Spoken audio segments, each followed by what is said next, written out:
are live.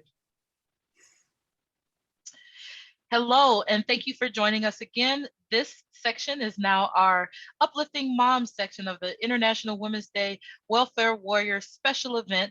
And with us today, again, we have Pat Gowans here to give us some helpful tips and tricks on self-care and with her wealth of experience and as an elder mom, please tell us, how do you take care of yourself, Pat, and take time out for you? Yeah, I'm going to talk about when I was raising my children, because I raised three sons alone. I had no co-parent, and I left the father of my children when they were 1, 3, and 4 years old. So I had Babies. a long haul in terms of trying to survive motherhood and Right. survive overwork, because every mother is overworked. Single mothers are doubly overworked. And so I had to come up with a few things. I had three strategies that really kept me going and surviving, helped me survive throughout all these 20 years of caregiving. Okay. And first of all, I had to figure out ways to protect my sanity. I had to find ways to I'll do a lot of problem solving. And I had to find a way also to, to have some fun without guilt, without feeling any guilt because I'm leaving the kids or having fun. So first of all, the easy one was the sanity part. One of what I did first of all was I boycotted ever watching any of the mainstream news. At little by little, the news has gotten and was already in those days getting to be watch out, watch out, watch out, be afraid of everyone, be afraid of your neighbors, your friends, and especially be afraid of uh, of um, of being a woman on the street, of being a woman alone. There's so many watch out, but really all this murder and killing and accidents and whatnot, that's what the media promotes, and that's not real life.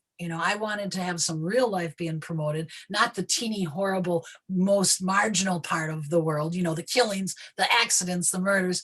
So I couldn't handle one more stress in my life, and worrying about the murders and killings of people I didn't even know was a little silly in the first place. I consider that voyeuristic. If it's someone I know, I can help them. I can go to their home. I can commiserate. I Right. can bring them soup. I can bring them money. If it's just all this horrible barbaric voyeurism on the TV news, there's no reason to watch it. So we a lot of times we didn't have a TV. I didn't like my kids watch TV either. However, when we did have a TV around, I boycotted anything related to the news, which I do to this day, and it brings so much peace because you don't have to keep almost believing the lies. Watch out, watch out, watch out. Now it's the disease, then it's the murder, then it's the killing, then it's the accident, then now it's the weather. It's even the weather in Wisconsin, where we all know it gets cold, even below zero. Woo. And we know the weather is hot in the summer, and sometimes it even gets to be 95. And so none of those things are part of my life anymore. And then, so that was easy. The next thing, the fun part. The fun part was really fun. When I was only a month separated from my husband, I decided I would go dancing over to the Greek bar, where they taught you circle dancing, and it was all free. It was a bar, and it was free, and it was dancing, and it was fun. And so I was on my way across town hitchhiking because I didn't have the money for a car. I didn't have bus fare or a car. I left my children home with a teenager in the neighborhood who I didn't know, who did babysitting. I used all the teenagers in the neighborhood. It was only 50 cents an hour in those days, so I could afford a few hours away from my kids. When I was on that dingy street in the nighttime, putting my thumb out for a second ride, I was like, hallelujah, I'm free. I'm a free woman, and I'm going dancing. I hadn't danced in 7 years, I don't think. And so dancing is so, if you haven't tried it, it washes away the blues. It chases away the blues. It chases away all your fears and anxiety. Dancing is a really powerful, powerful thing. Joyful. It's so joyful.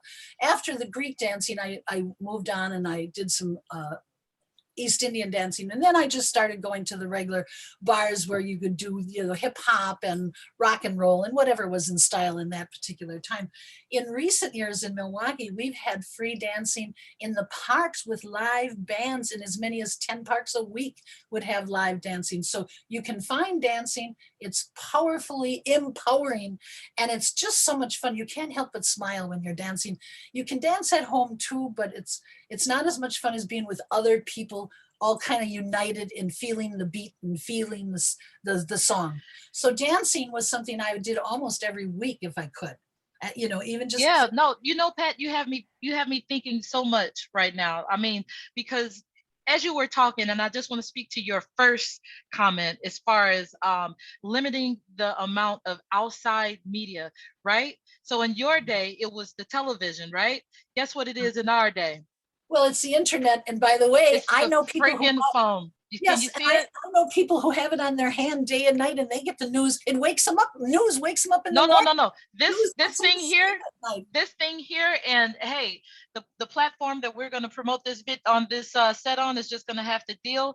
But Facebook and Twitter and Instagram and all those other platforms, while they can be very informative as far as information and keeping up with your family and whatever in social, what they call them, social media platforms, I think it's a lot of times people forget it's time out and maybe you should actually get social and Yeah, actually go out and speak to a human being and see some faces and take this thing. I've been places where people will have you literally say, "Oh, everybody, let's go out." You go out, and the first thing you do, you sit everyone's down on at the the bar, you phone. order your drink, and everybody's.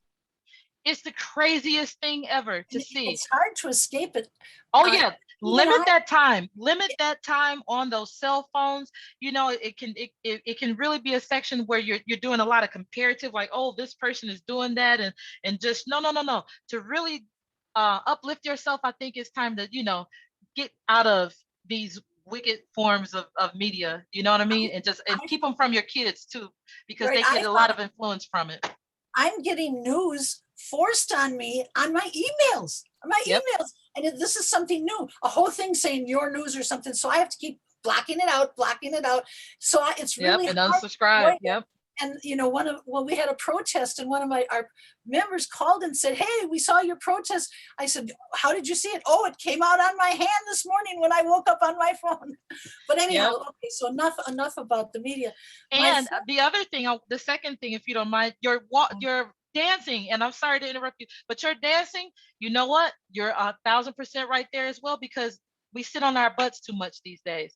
No, it's if you exercise too. it's It's exercise, exercise. yeah. Even if you don't do nothing but get out and walk, sitting in the house, being sedentary, it can get depressing. So that's all I was gonna say. Is just, Yeah, I definitely, if you can spare the time, because it is a right. luxury sometimes. I swear to God, to just get one little funky hour in, a couple times a week, maybe just for a walk, you And, know. and but dancing is so much more fun than It is. walking. It is better. Dancing is way And it's better than walk, and exercise. it's It's social, also better and exercise. it's better exercise.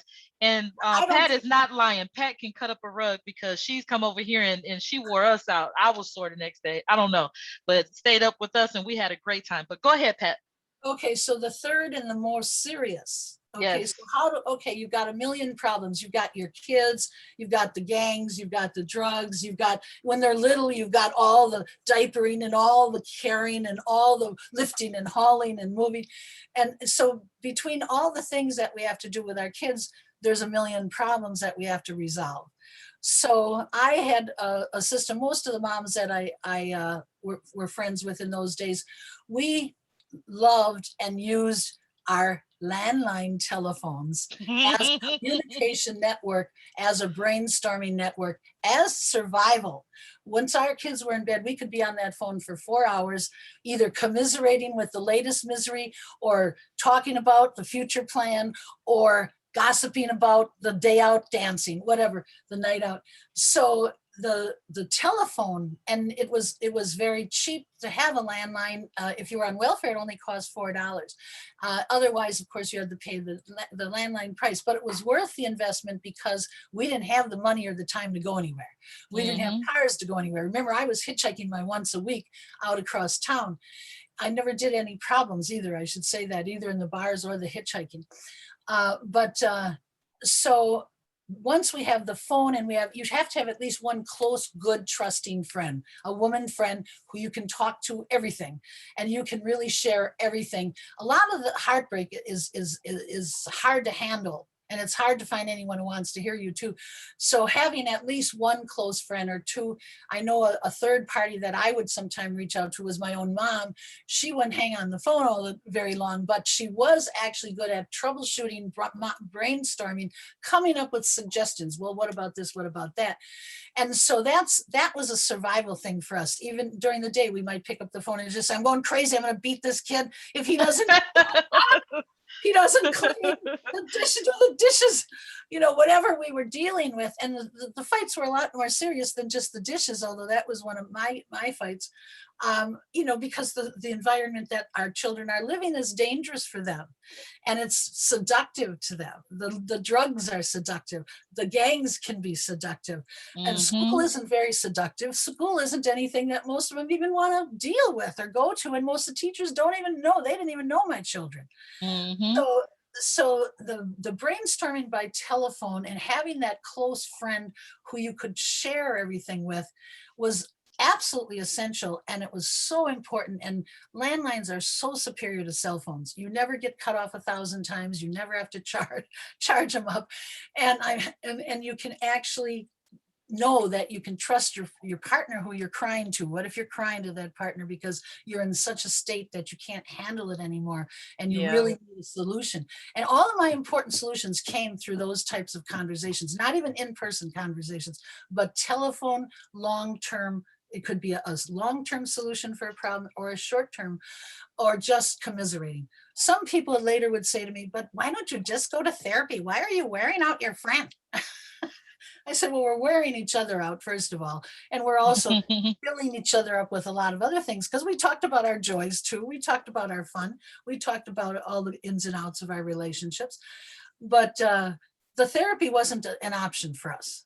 I had to go for a few times because, for a year, for a few different therapists, because I was fighting for custody of my children. And I was required to do that.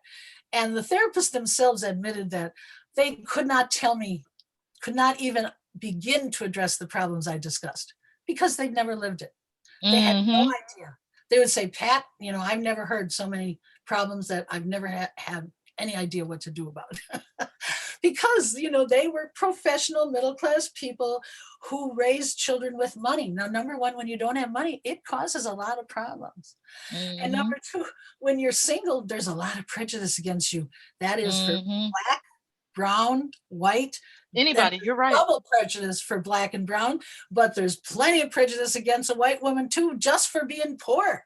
And so therapy was not something that I or any of my friends would really even consider. And when we did, it was just, something mandatory. Like for my children, once I used it as a punishment. I made them go to therapy. Pat, you tickle me. Useful sometimes. But these are my three strategies. They really work well. They may sound old school, dancing, boycotting TV, and talking each other on the phone, but they're not. They're totally, absolutely as modern as they can be, and as successful. It really is a way to live your life and have some success at facing a lot of problems. You know what though? For those who say, I guess we quote unquote live in a modern age, but there isn't anything new under the sun. Not really. You know what I mean? The very same points that you're making now, they can absolutely be applied to today. There's a bar around the corner from me, right here on, I think it's East Locust, I forget, but they have their Tuesday dollar chicken nights, and before the pandemic, they would have stepping classes, and you can go there and you could dance and you can step up. Yeah, you can dance and step. For people that got two left feet like myself, I was bad at it. You're a good dancer. I had to be very drunk.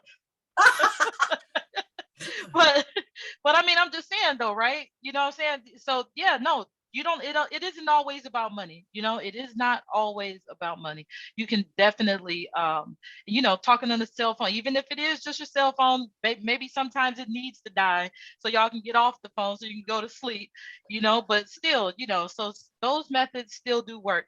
And, for a lot of people, as far as my social media strike, I feel like the people who know me have my number. They know how to call me the people that love me, the people that I talk to, they know where I'm at. I haven't gone anywhere, you know. I'm still Mhm. here. I can stop over to their house if I so want to, or they can feel free to come over to mine. You know, we're not so far away from each other, you know, with the exception of like my grandmother who's in Chicago. You know, I use the technology to FaceTime her. That tickles her to death, you know. But other than that, you know, yeah, no, everything that you said does absolutely apply, because there is a lot of brain drain in ways to just bog your mental down on top of the things that you're already going through. Shit, read a book. That's a luxury for me now. I'm deadly serious. Picking up a book and reading it for fun and actually having the time to read it and not be bothered by mama, Right, you know, right, or all the things you have to do. So yeah, it isn't, no, it isn't old school, and right. man, develop a personality for Christ's sake. Learn how to talk to people, you know. Reading So books is now my escape now, but that's yeah, because no children. That's exactly. because But now it's yeah, a thrill and you know it's great and I can read book after book, which but I know when I was raising those children, there's no way. I was busy day and night taking care of those kids and worrying about them, etc. And you know, taking yep. care of them. So yeah, but reading books is also a great escape when you When you can. get that quiet corner, if you can You afford really it, you know, don't have a because problem with your kids. yeah, no, they find you even on the toilet. Yeah, yeah, So, yeah. so you know, that is what it is. Well, All right. Pat, this has been a great conversation. Thank you so much for joining us again here today. What a wonderful way to kind of wrap up our Yeah. Women's Day, International Women's Day celebration. And with that, we'll go ahead and close the show. Have a great evening.